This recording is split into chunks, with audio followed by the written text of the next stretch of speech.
Hey, Big Ben here with BTS Photography, bringing you another exciting Strobist tutorial. This time on one of my favorite subjects to shoot, and that is pinups. Absolutely love pinups. I swear I was born in the wrong decade. To start out this time, I got a cool little ice fishing sled. It cost about 30 bucks, and I can cram all my gear in it, all my light stands and beauty dishes and everything. And it goes over the sand. It isn't like a cart with wheels where it's going to get stuck. Another thing that we're doing new for this shoot, I decided to test out my new boom. Boom is something I've always wanted to have. You don't need one to shoot with an umbrella, as we're doing here, but it sure helps out quite a bit because it gets that light stand out of the frame. So if I want to go horizontal or shoot a wider angled frame, we can do it.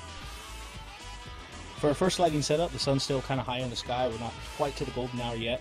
So we're going to go ahead and balance for the ambient light as always, and then use a speed light coupled to a reflective silver umbrella to go ahead and expose for the model. To do that, simply increase your shutter speed to its sync value, which is 2/50th of a second.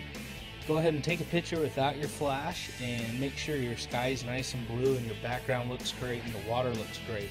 From there, turn on your flash and dial up your flash and your aperture to where it's lighting the model appropriately. So now we move over to our second location for our shot list. The sun's getting lower now, so it's a lot more golden and warm in color, a lot warmer temperature on the Kelvin scale. So what we went ahead and did, we went and put an orange gel or a continuous tungsten orange gel on our speed light to better balance and match the golden color coming from the sun.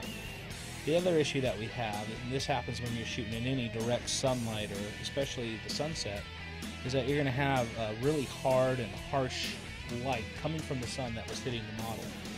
To go ahead and eliminate this, I had my assistant get out a large white diffusion panel that we could put in front of the model and block that sunlight, putting her in an almost open shade situation. If you don't want to buy one of these diffusion panels, you can easily make a frame out of PVC pipes. Run to your local fabric store and either get some China silk or ripstop nylon and go ahead and hook that onto or tie to the PVC frames, and you have a great diffusion panel. Now we're moving to our last setup of shots. The sun has now officially gone down behind the horizon, so we no longer need that diffusion panel to block its harsh rays. So now we just go back to using the single umbrella with the 43-inch silver reflective umbrella. We're going to expose for the ambient light, so make the sky look right. Don't blow it out, don't make it look white. We're going to make the sky look nice and golden. And now we're going to dial in our flash by either turning it up or turning down the power, it's on manual, to where it's going to light the model appropriately. And as slowly as the sun goes down, as it is here, it's going to get darker and darker, so you're going to have to slowly decrease your shutter speed to let that ambient light in.